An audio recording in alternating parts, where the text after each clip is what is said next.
কি দিব? আমার কাছে তো কিছুই নেই। যেভাবে হোক আমার মাকে একটা গিফট দিবই আজকে। দিদি দিদি এগুলো কাজ পাওয়া যাবে? হ্যাঁ, এই বালুগুলো উঠিয়ে দাও, তাহলে টাকা দিব।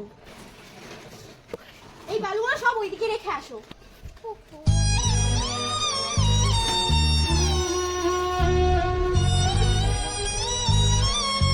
বাহ, তোমার কাজগুলো খুব সুন্দর হয়েছে। এই নাও তোমার 200 টাকা। যাই ওই দোকান থেকে মার জন্য শাড়ি কিনে আসি। শাড়ি শাড়ি সুন্দর সুন্দর শাড়ি লাগবে শাড়ি। ও আঙ্কেল আঙ্কেল ওই শাড়িটা দাও তো এই নিয়ে। আগে টাকা দাও।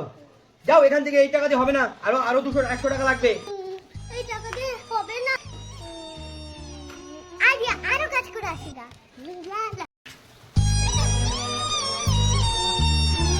এই নে, তোর কাজ খুব সুন্দর হয়েছে। এই নে টাকা।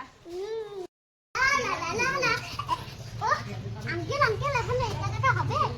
হ্যাঁ এখন হবে, নিয়ে যাও। দাঁড়াও দাঁড়াও দাঁড়াও দাঁড়াও, প্যাক করে দিচ্ছি সুন্দর করে। এই নাও। এই নাও দেয়া।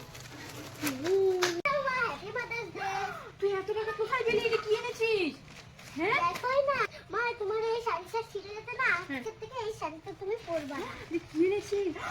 এত দামি শাড়ি তুই কোথায় পেলি? এত টাকা মামা, এত টাকা কোথায় পেলি? এত দামি শাড়ি তুই আমার জন্য এনেছিস মামা। আমার সোনা মায়ের জন্য সবাই একটা লাইক করে দিও।